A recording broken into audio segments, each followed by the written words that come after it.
Religion and Justice on Earth. The Third Testament. Revelations of Jesus Christ. Chapter 49.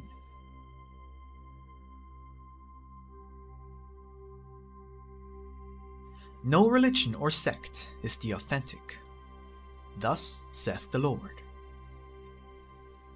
I do not come to awaken religious fanaticism among men. My doctrine is very distant from the teaching of falsehoods. I want reform, faith, charity, and spirituality. Fanaticism is a blindfold of darkness, an insane passion. It is gloom. Keep watch, so that evil seed does not penetrate your heart. And beware, for fanaticism sometimes takes on the appearance of love. Know that in these times, that darkness has invaded humanity. See how, in spite of the pagan peoples having disappeared from the earth, and the majority of humanity professing to worship the true God, men do not know or love me. Their wars, their hatred, and their lack of harmony are proof that they still do not allow me to live in their hearts. Great whirlwinds are approaching, the darkness of religious fanaticism and idolatry, and must purify the spiritual worship of this humanity. When that work has been done, the rainbow of peace will shine in the infinite. On earth, I have allowed religions to exist. They are the roads of the Spirit that lead to God. Every religion that teaches righteousness and love and exalts charity is good, because it contains the light of truth. When within them men degenerate and turn to evil, that which was originally good, then the road becomes lost among materialism and sin. That is why I come in this time, to show you once again my coming, which is the way, the essence and the law, so that you seek this law, which is both beacon and star, beyond the forms and the rites, beyond all that is human. He who seeks me thus is a spiritualist.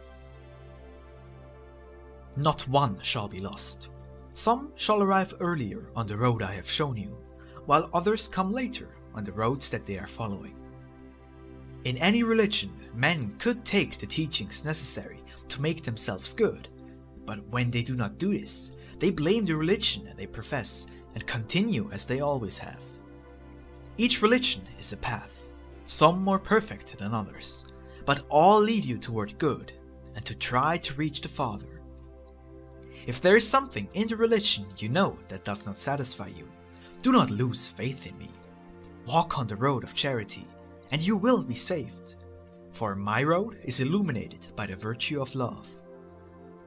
The religions are small truths that lead spirits to the true path by which they may ascend, step by step, to come to me. While men profess different faiths on earth, they are divided. But when they have taken the path of love and truth, they will have joined and identified with that single light, for the truth is one only. The unification of the religious shall occur when the spirit of humanity has ascended above materialism, traditions, prejudices, and fanaticism, for then men will have united spiritually in a single worship, doing good out of love of God and fellow man. When it is thus, humanity shall enter a period of perfecting itself. The spiritual division of men exists because some have grasped one branch and others a different one. There are many branches, but only one tree. Men, however, have not wanted to understand my teachings in this way, and the disputes deepen and widen the differences. Each believes he possesses the truth. Each one believes himself right. Yet I tell you that while you taste the fruit of only one branch without knowing the fruit of the others, you shall not recognize that all the fruit come from the same divine tree, whose union forms the absolute truth. Do not believe that the Master refers to the different religions' outward forms of worship in speaking to you this way, but to the fundamental principles upon which each one rests. The strong wind presaging a storm has begun to be felt. Its gusts, upon battering at the tree, shall cause some fruits to peel away, and be tried by those who had not before known them. Then they shall say, how wrong we were, and how blind!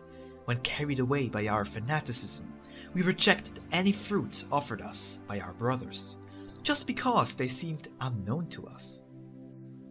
A part of my light is in each of the multitudes, in every congregation. Let none therefore boast that they possess all the truth. Understand that if you wish to penetrate deeper into the eternal, if you want to go beyond where you are, if you wish to know more about me and yourselves, first you must join the knowledge of one to another, and so on among all. From that harmony shall spring the clear and pure light that you have sought in the world, but could never find. Love one another, that is the maxim, my supreme commandment to man, without distinction of creed or religion. Approach one another through that maxim, and you will find me present in each of you. The antagonism of religions to development. Men have worried more about their human lives than their spiritual lives, often even while knowing that the human is fleeting and the spiritual eternal. That is why, while advancing their civilization and their science, spiritually men tarry, dozing in their religions. Observe the religions one by one, and you will see that none shows evidence of evolution, development, or perfecting itself. Yet each one is proclaimed as the highest truth, and those who profess it, believing that through it they find and know all, make no effort to move forward. The divine revelations, the law of God, my doctrine, and my manifestations have made you understand from the beginning that man is a being subject to evolution. Why then do none of your religions give evidence or proof of this truth? I tell you that a doctrine that awakens the spirit, gives it light, develops it and reveals what it contains, that lifts it up every time it stumbles, and keeps it moving unceasingly forward. Such a doctrine is inspired by truth. And is that not what my teaching has revealed to you in every era? Nonetheless, spiritually you have been stationary for a long time, because you have been more worried about things that touch your lives on earth than the things which correspond to your spirit. But in order not to completely abandon the spiritual, you have made your religions in such a way that they do not all impede your tasks, duties, and work on earth. And so, complying with that religious tradition, you imagine you are fulfilling your duty to God. You try to quiet your conscience and believe you are assuring your passage to glory. Such ignorance, humanity! When will you wake up to reality? Don't you realize that complying with your religions gives nothing to me or to your own spirit? When you leave your churches and temples and say, I have complied with God's rules, you have made a big error, because you believe that you came to give something to me, when in fact you should realize that you have nothing to give me, and much to receive from me, as well as to give yourselves. You believe that obedience to the law is limited to going to those places, and that is another serious error, because those places should be schools where the disciples learn, so that they can put the lessons learned into practice throughout their lives. That is true compliance with the law. The relation between religion and science. From the beginning of time, the emissaries of the law and doctrine of the Spirit have seen the man of science as an adversary, and great battles have taken place between them. It is time that I say something about these controversies. I made this world to serve as a temporary dwelling for incarnated spirits, but before they came to populate it, I prepared them with the gifts of conscience, understanding, and will. I knew beforehand the destiny and evolution of my creatures, and deposited on the earth, in its bowels, on its surface, and in its atmosphere, all the elements necessary for the protection, sustenance, development, and even the enjoyment of human beings. And so that man could discover the secrets of nature as a source of life, I permitted his intelligence to awaken. So the principle of the sciences was revealed to man, a gift that all of you possess. Although there have always been some men of greater capacity, whose mission has been to wrest from nature the secrets of its forces and elements for the well-being and joy of humanity. I have also sent great spirits to the earth to reveal spiritual life to you, that which is found over nature, beyond science. By means of those revelations, you have sensed the existence of a universal, powerful, creating, omnipotent, and omnipresent being, who reserves for man an existence after his death and eternal life for the spirit. However, since some men come bearing spiritual missions and others scientific ones, they have risen to strive with each other in all times, always as enemies, religion and science. Today I tell you that spirit and matter are not opposing forces. Harmony must exist between them.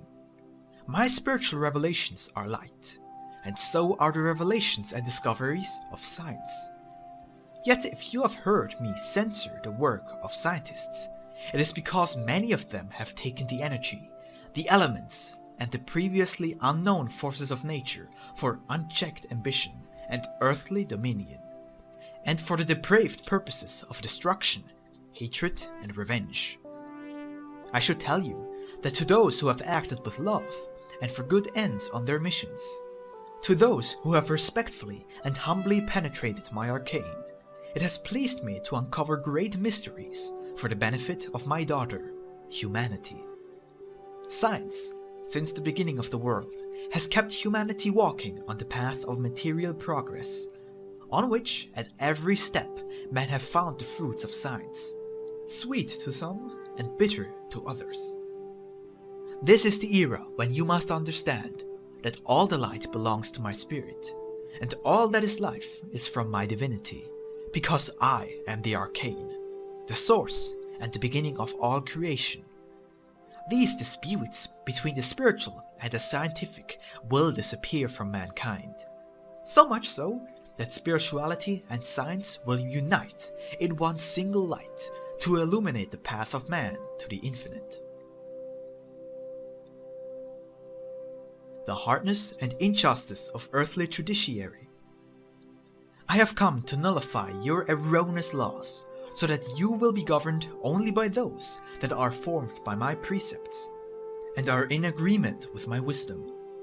My laws are of love, and on proceeding from my divinity. They are unalterable and eternal, while yours are temporary, and at times cruel and selfish. The law of the Father is of love, of goodness. It is like a balsam which gives comfort and strength to the sinner, so he can bear the restitution for his faults.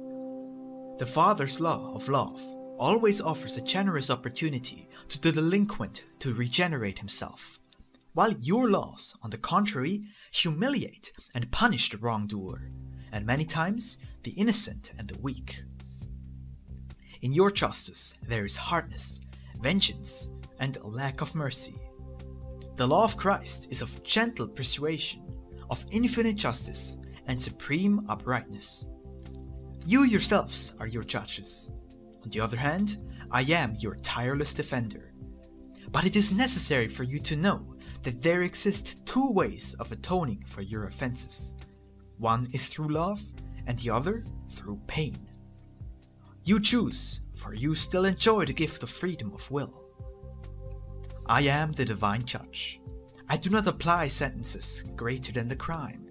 I find clean many of those who accuse themselves before me, but there are many that proclaim their cleanliness, who I find depraved and guilty.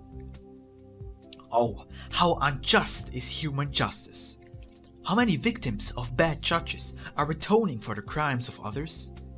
How many innocents have seen the bars of prison close before their eyes, while the guilty walks free, bearing his invisible burden of robbery and crime? Because human justice is imperfect, your prisons are full of victims, and your gallows stained with the blood of the innocent. How many criminals do I see enjoying liberty and the respect of the world, and to how many of the depraved have you raised monuments in the reverence to their memory? If you could only see those beings, when having come to dwell in the spiritual veil, the light comes to their spirits. Instead of useless and senseless eulogies, you would send them prayers to console them in their remorse. The arrogant, self-righteous justice of man. May love be what guides you, so that you may become true messengers of the divine Comforter. For you, who have never tumbled into an abyss, are always blaming, always judging superficially, and condemning your fellow men without any pity. And that is not my doctrine. If, before judging, you looked closely at yourselves and your defects, I assure you, your judgment would be more merciful. You consider those in jails to be evil, and hold those in hospitals to be unlucky. You keep yourself apart from them without realizing that they are worthy of entering the kingdom of my love. And you do not wish to consider that they also have the right to receive the rays of the sun, which was made to give life and warmth to all creatures without exception. Many of these beings confined in places of atonement are mirrors into which humanity does not wish to look, for it knows that what these mirrors reflect will many times be an accusation. Earthly justice as a necessary evil. The justice established on earth does not act justly. I can see its lack of charity, its lack of understanding, and its hardness of heart. And yet, each shall receive perfect justice. I have permitted these trials, and as long as humanity does not comply with my laws, as long as they do not fulfill its requirements, on the earth there shall be those who subjugate their hearts, who hurt them. If you would comply, there would be no need for judges in this world. There would be no punishment. You would need no government. Each would know how to govern his own actions, and all would be governed by me. All of you would be inspired by my laws, and your actions would be always beneficent, striving for spirituality and love. However, humanity has fallen to great depths of immorality and vice. Sin has been made the owner of the hearts of men, and hence the consequences. You must drain the cups of bitterness and bear the humiliations heaped upon you by those of your brothers who have power on earth. Be humble, however, and bear their judgments with patience. Remember that I am the perfect judge.